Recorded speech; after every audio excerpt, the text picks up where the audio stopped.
we're going to start unpacking Web3, technology and music NFTs, and in the process think about the creative economy. So I'm just going to give like a brief overview of what the creative economy is, and then I'd like to see if the panelists can give a little bit more of an additional explanation about what the creator economy means to them.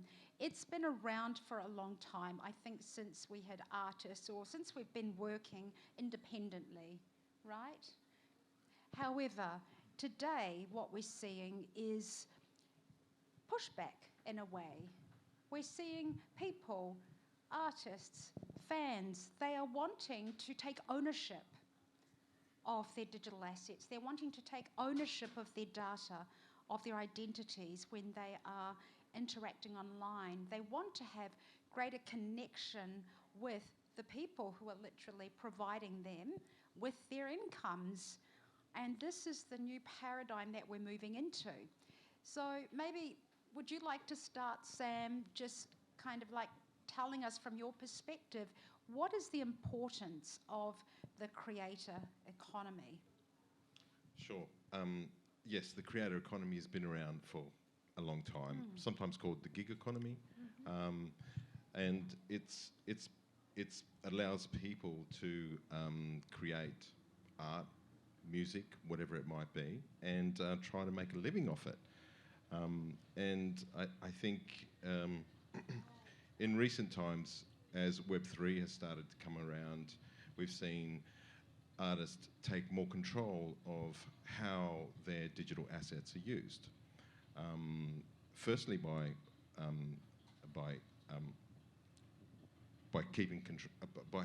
continuing to own them over a period of time, by being able to monetize them on different platforms through NFTs and tokenization of their digital assets.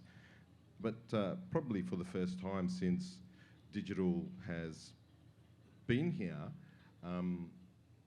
we can track a digital asset of its origin, irrespective of whether it's been right-clicked, copied and pasted. That's not the original one, and for the first time in all of digital, we can now go, yep, that is the original digital copy of that, and that is the person who owns it. So there's the whole ownership thing that's very, very important, which kind of goes, you know, from Web 1, really. I think you're going to talk about this at some point. Read, then read, write, and now we're talking about read, write, own.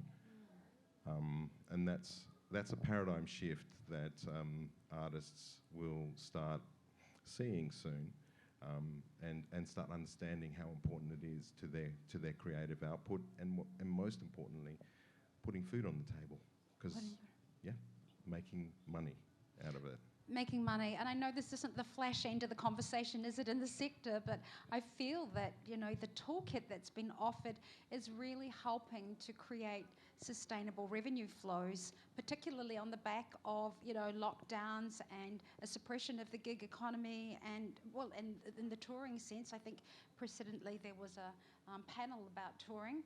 So here we are, and literally out of 2020, 2021 was the height, was the peak of the introduction of some of these Web3 tools, which I think is worth exploring and unpacking. And just to bring context, if you think of Patreon, we all know Patreon, that platform. So this is the advanced version that we're going to be unpacking here. And I wonder, Kylie, like, you know, you've got clients who come through to you. Are your clients, or a number of them, can you see that they are open to changes that are happening with the technology? Yeah, I think basically when, you know, the whole live music industry shut down in March 20, I think mentally for a lot of artists it was pretty confronting that all of a sudden their whole way, or one huge part of touring or live shows was just wiped in front of them for the next 6 months, and it took so long for it's still only just recovering now. I was on another panel this morning talking about, money in the music business, and, the cost of touring now has just gone exponential with airfares and those kinds of things. And I heard another stat this morning about the record labels, like they've made more money in the last 3 years. It's just been unbelievable. So I think any other form of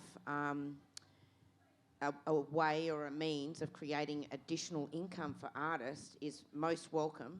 And as I say, from going to the conference and seeing how quickly this world is developing, I just think it's a fantastic opportunity to hopefully put some more money in the artists' pockets, away from the big record labels. So, yeah. Well done, Kylie. And maybe we could explore with you then, Grace, like you're relatively new, I understand, to the NFT scene. So new. Could you give us a little bit of a segue, like how did it happen for you? How come you are here? What was the pivot point?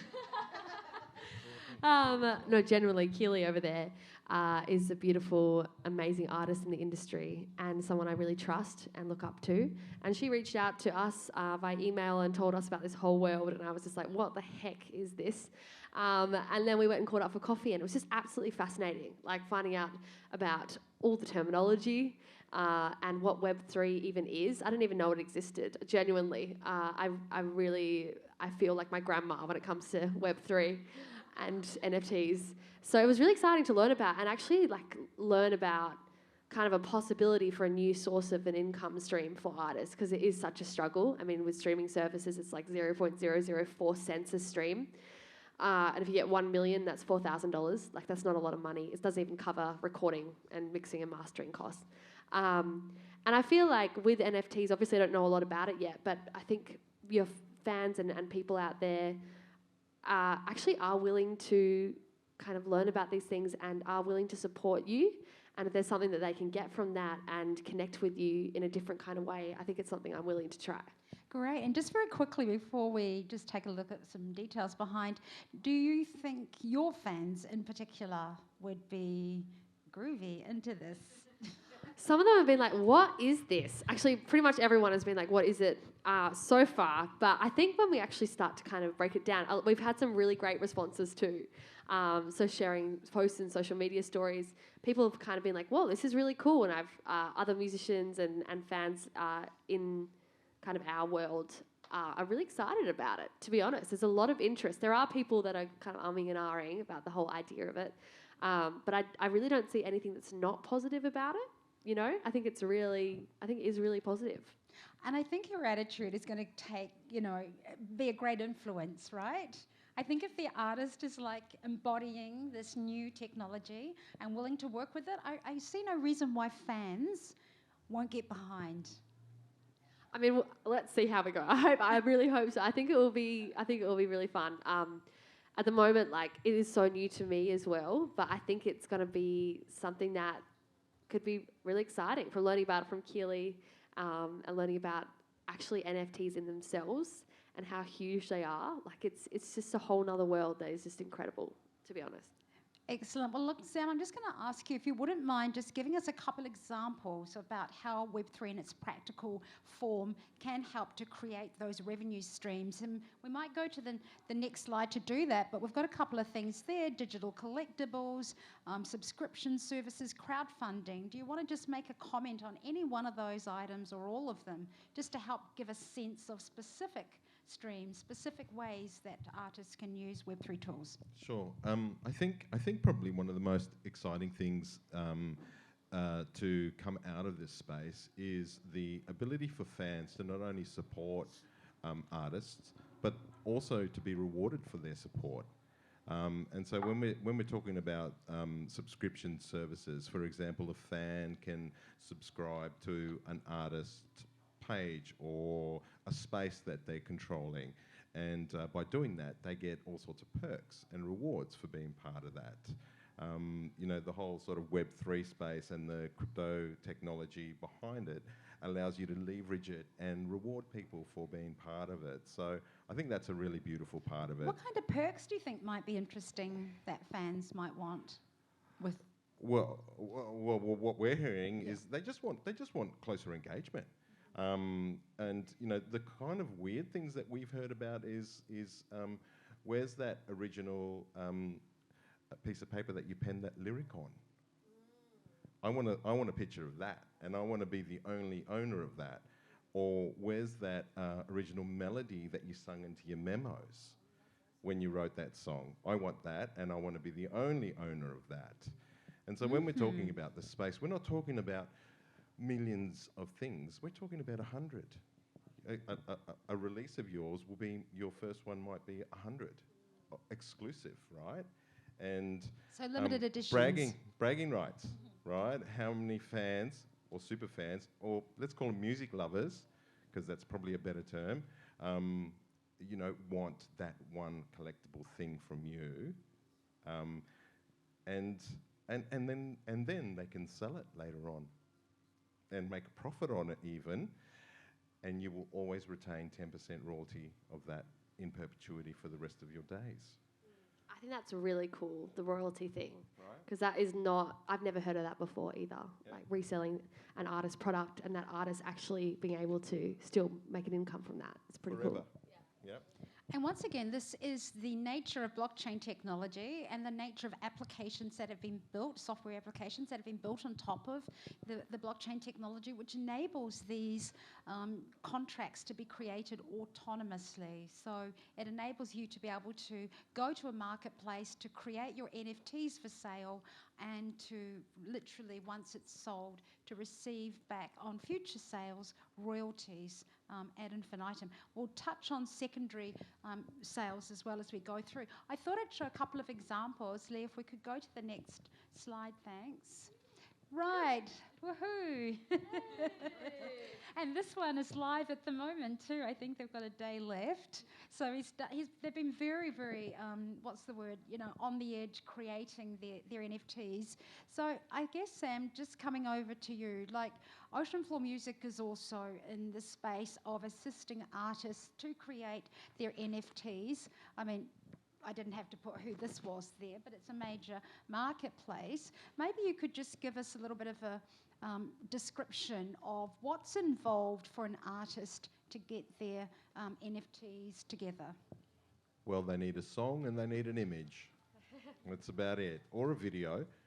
Not very much, but I must, congratulate the work that Aish and Kylie and their team have been doing. Like, seriously. It's absolutely incredible. I think we're launching with, is it 35 artists or something? Who does that? Amazing. Handheld, signed up. It's absolutely amazing.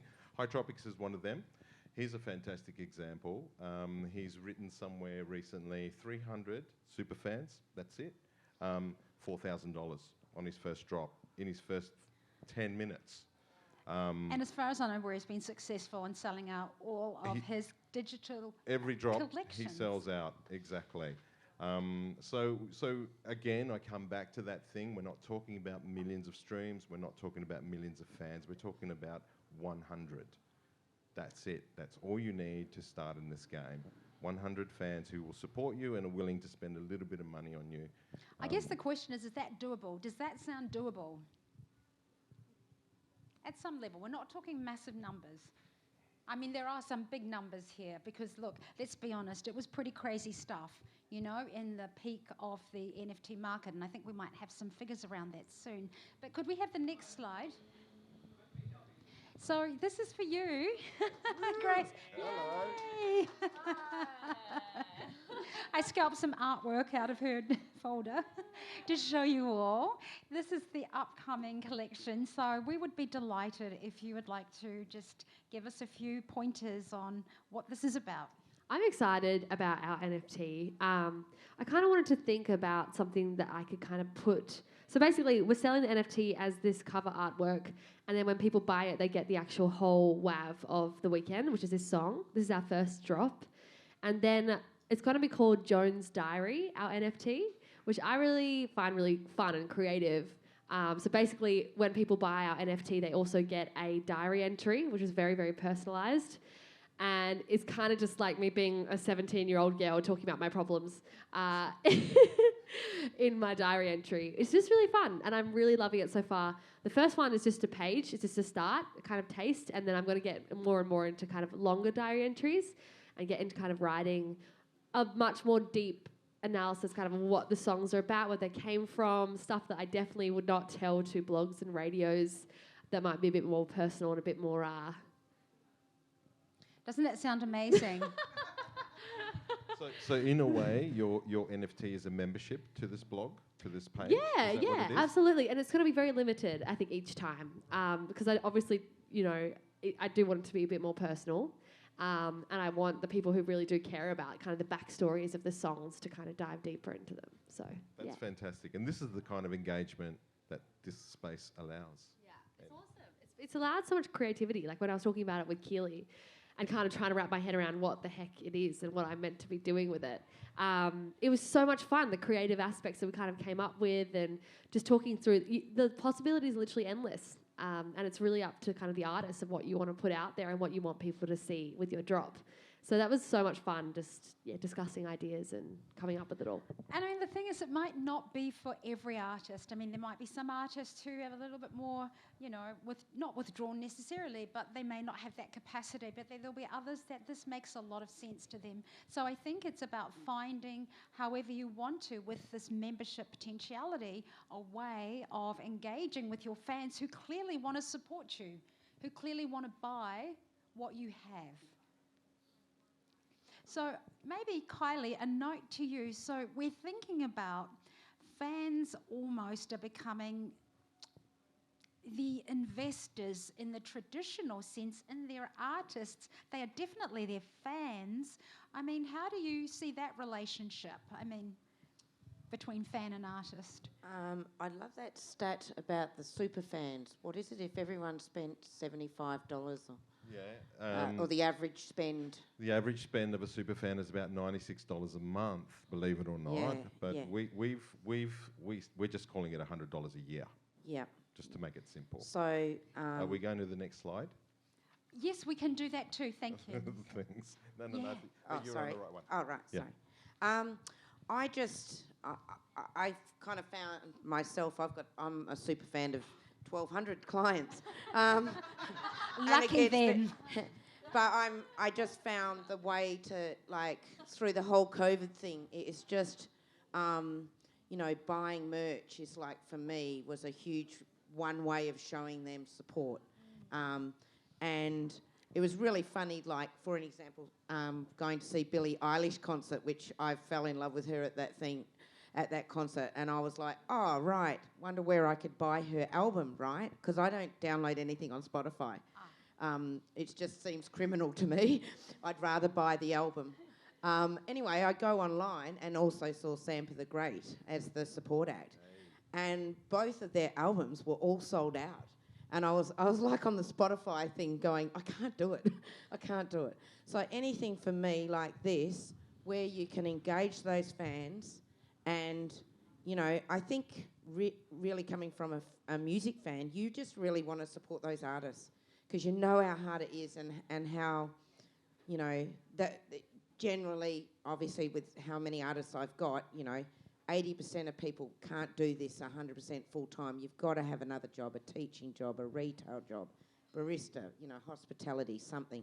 So if we can move artists into trying to sustain their own income from their art, I just think it's wonderful. And when I've just put up here behind us, this is a bunch of different things that artists might want to think about integrating into their membership suite. And look, I don't know, I'm not an artist, but I mean, what I am as a fan, like on the left side here, to have a form of priority connection or something a little bit more personable, even if it's in a small gated community like you might be creating for your weekend drops.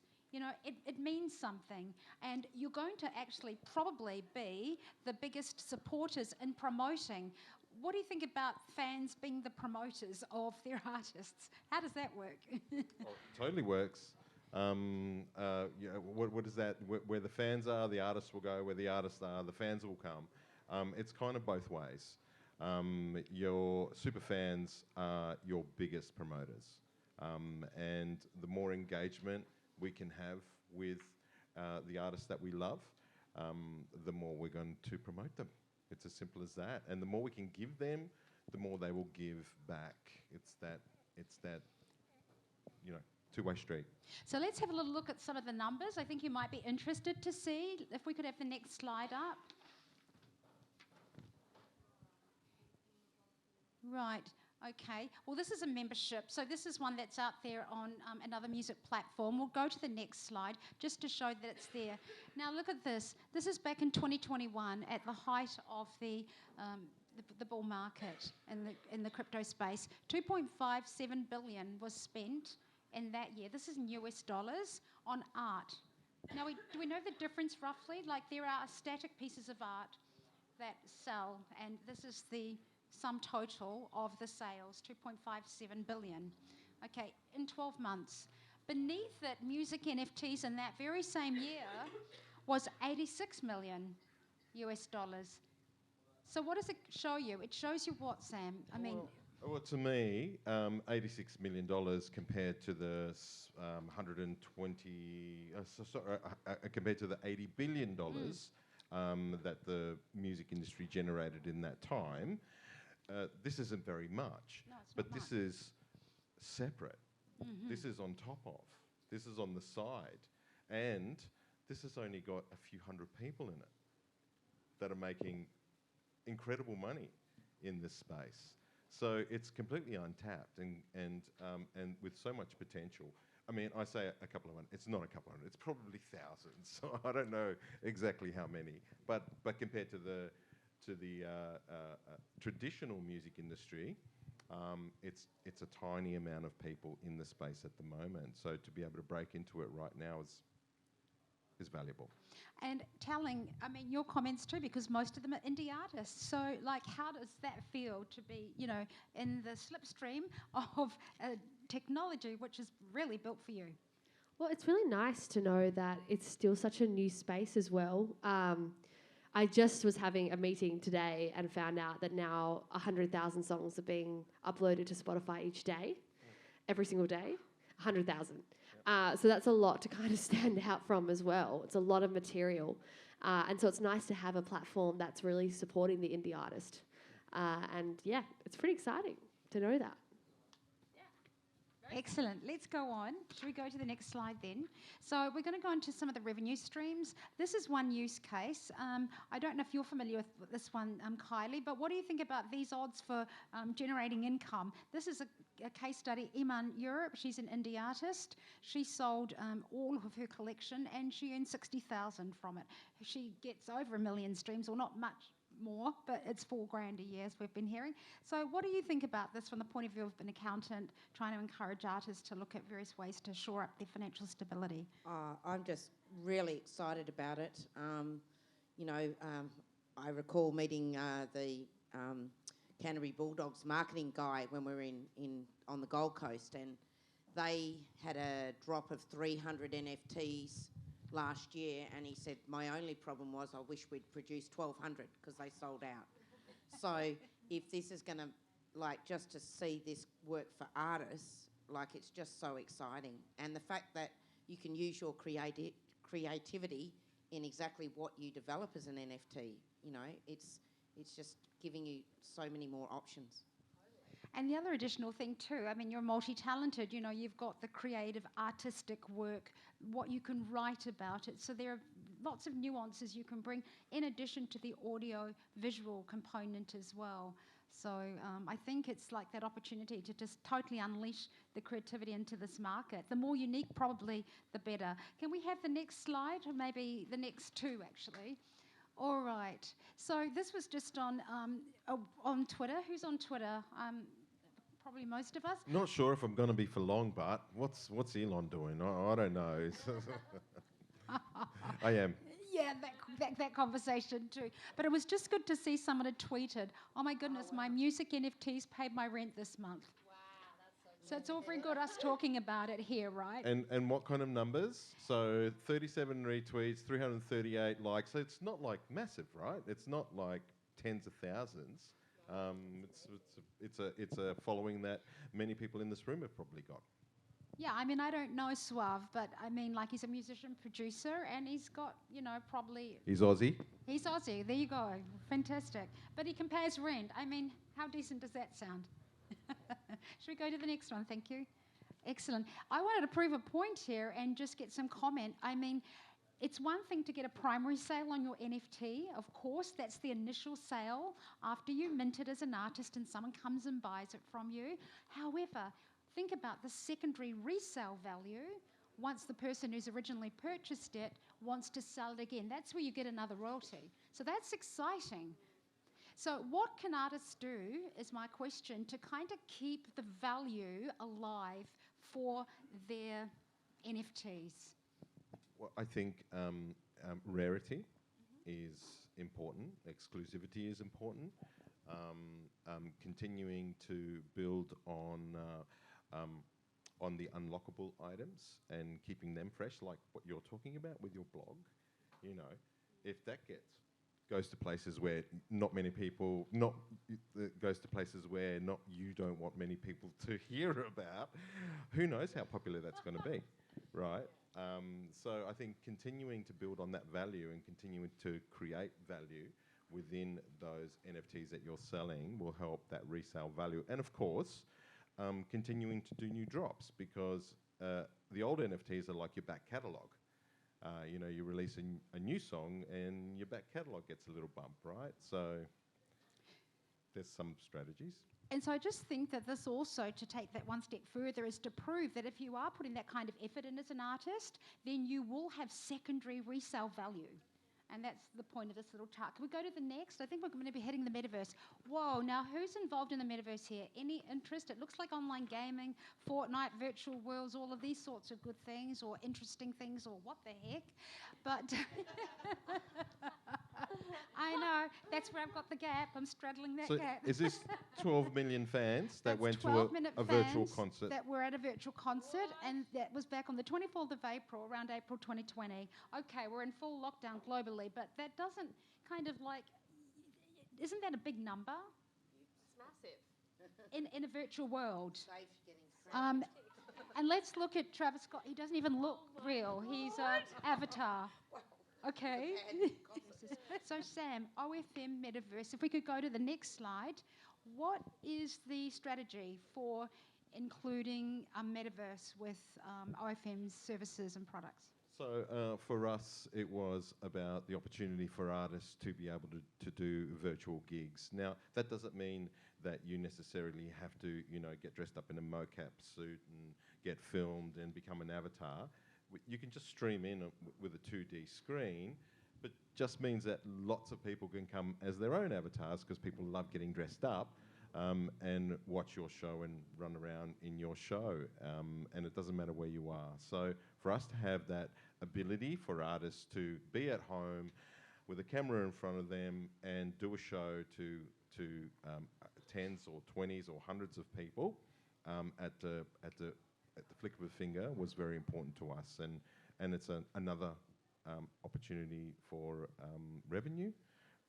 And our metaverse is underwater, as you can see there. It's a big dome, and it looks very, very cool.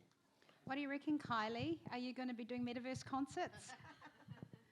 I could do tax time talks. Tax time Good talks. indeed. There you go. We need that, literally. That would be wonderful. Let's NFT. Yeah, nice. Let's go to the next one. Even though this isn't directly, this is a new toolkit, right? That has been developed with. Would you like to make a couple of comments on collaborative borderless music? So we have a technology called borderless music that allows people to perform together remotely. So here you have London and Perth, 25,000 kilometre round route, and there's Matt, who works for us, and his partner in London, Bernard. performing together. And it's pretty cool tech, and this is kind of like really, kind of breaking new territory, and we're very proud to have this on board. Wonderful. Well, this is really wonderful. I mean, this is like total frontier building technology that's coming into the market.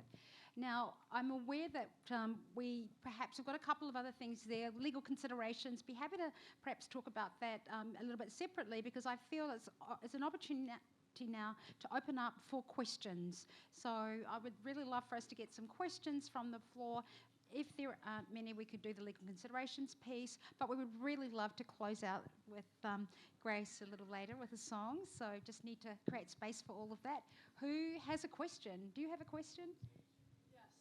Would you like a microphone so everyone can hear? I think that's quite important. Okay.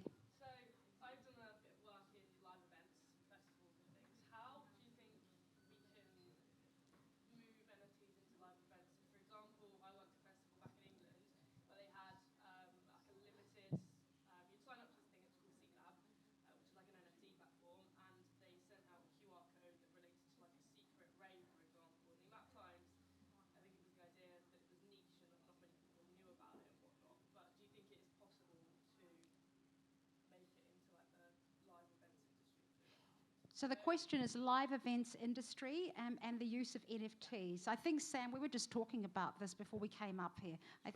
Would you like to give a response about that? So I think what we'll start seeing, and we're already seeing, is tickets as NFTs. So think about like lifetime tickets, right? For the promoter, and we all know how hard promoters work and how very little is left at the end. Believe it or not, even though they're making millions of dollars of sales, they cost a lot to put on. So the ability to earn extra revenue by selling lifetime tickets or VIP tickets, or artists doing NFT drops that are specific to their show. I was just speaking to, not that I want to drop any names, but Carl Cox did a lanyard with a QR code that the first 1,000 people that rocked up to his show at Wembley Stadium got to meet him. And so there's really interesting things that you can do and incorporate NFTs into them. The more creative you get, and the more that the person who's buying the ticket or is going to the event feels like they're gaining from it, the better value. And what about this? We don't get backstage. And I mean, there's a lot of interesting stuff that goes on backstage, and the public kind of have this idea. We just show up, it looks very beautiful, we're having a fantastic time, and we leave and people trash the place. But like, what about the roadies, the crews? Who wants to know what kind of experience they're having? Yeah. Any comments on how that could be beneficial as an NFT? That is a brand new space that we've actually never talked about, and that should be talked about. Can we put it on the agenda for Monday, please? Let's put this on the agenda. Is that a reasonable answer? I mean, I think that you've probably got a lot of ideas yourself. Obviously, just such a new kind of industry that, as sad as it is, people don't really understand it sometimes. At the minute, you look into it for 10 minutes, you do your research and whatnot, it's just going to make it much more accessible. And I think a few basic tools as well, camera, audio equipment, and the rest. You have a question back there? I have a few. One, the slides are really informative, but I don't know if I would love to give you a copy. I'll just give it to you when I'm done. I've got some paper copies here. I've got paper copies. Yeah. Or if you want the PDF, that's why we've got some extras. Okay. Yeah, I was just going to... Yeah, go on. Sorry, number two is, I guess it can link to my third question. So, one is like, what is the barriers do you think that are like, the language use of like, what the hell is NFT and blah, blah, blah, blah, and like, the kind of like stigma of like mystery around it. How can we like, I don't know, because another thing is it's like, you don't want too many people to know, but then also, do you want people to know? But anyways. Definitely. But like that's one thing, and then the other one was just like, like how is it different to like Patreon or something like that? Where Okay. I've seen some like social media influencers say like, if you want access to whatever, you can subscribe to my post. Well, we'll do an answer in two parts. First up, let's go from the point of view of an artist, like the language around NFTs. Like, what did you do to get over some of the the techie language? Honestly, it's just education and just kind of breaking it down so it's not so scary. Like, it's an NFT for me, just to, like, in a simple form, is just selling your music and your artwork in a way that is, and something kind of attached to that, whatever you want to attach to it, that connects to your audience, and making it very special and just limited. And it's just like a much more special version of Bandcamp. Like, that's kind of an easy way for me to break it down, you know? I feel like also when you the subscription thing, I'm like, I definitely paid for something like this. I feel like maybe it's like not explicitly saying, hey, this is an NFT. It's like, oh, okay, I've already actually engaged with it. Yeah. But not. So that's a really good question. So other people are using digital collectibles. Yeah, that's another term. We're reducing barriers all the time. So for us, you know, you won't even need a wallet to buy and sell NFTs. You can just use your credit card, so you don't need crypto.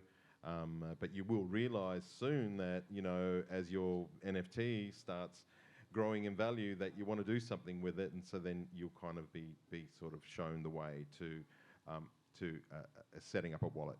It's about educating yourself, and slowly, right, as you're comfortable with it, and you do want people to hear about it. The more people that hear about it, the more adoption there's going to be. Awesome. I think that might be it for questions. So what we'd like to do now is to segue and allow Grace to set I'm so herself up. nervous. I'm freaking out over here. All right. I'm just going to sing a song that's a brand new one, and I'm kind of going to show you what I would do in like an NFT kind of way. So with this new one, I think I would record it kind of as it is now and keep that. And then when we release it with the cover artwork and with the actual song and with the original kind of version of it, which is what you're going to see, and the diary entry. So this is a bit of a hectic song. And for the diary entry for this song, it's called Cool Kid. And it's a very personal one. I wrote this about my first experience kind of opening up to my sexuality, and my first experience kind of falling in love with a girl who couldn't be with me because she chose not to be with me because she was brought up in a really intense Christian environment, as was I. And it kind of put a lot of shame around our relationship, and it kind of put a lot of shame onto me as well. And it was kind of a really rough experience. And in the diary entry, I'm going to go into a lot more detail, so get ready for that. But this one is called Cool Kid, so thank you so much for coming and learning about this very cool space. Also, join in at the end, because there's some musicians here, and there's a sing-along at the end, so you'll figure it out. We were taught that Jesus would save us now and then. Picture your face at my table, trying to get matching tattoos. You got a cross on your hand and you hate it. Cross my heart, I'm never doing this again. It is over, I'm a cold, sad sinner. If I were a boy, would you like me better? Would I get to meet your mother? You called me a loser at my party. I was never quite the same. Now you sing hallelujah with your boyfriend while I stand out in the rain. Happy birthday to me. Raise a glass to Heartbreak City. Happy birthday to me. Raise a glass to Heartbreak City. It's not your fault, I was a mess. You can stare straight through the hole in my chest. I never found it in my childhood bed. If I could do it again, I would do it sober. Every word we met was 10 drinks under. This time I tell you to stay, to stay, to stay. If I were a boy, this would last forever. I would get to know your mother.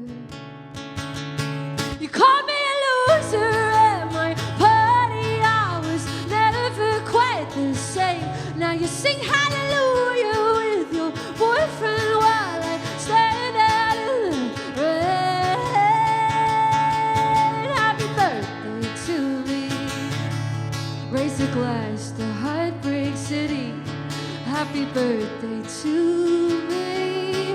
Raise a glass to Heartbreak City.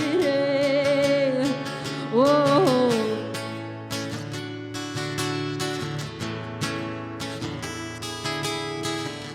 I was never the cool kid. I was never the cool kid. You were never the cool kid. Thought that this would be different, but you called me a loser at my party. I was never quite the same. Now you sing hallelujah with your boyfriend while I stand out in the rain. Happy birthday to me. Raise a glass to Heartbreak City. Happy birthday to me. Raise a glass to Heartbreak City. I was never the cool kid. I was never the cool kid. This is your turn. I was never the cool kid. I was never the cool kid. La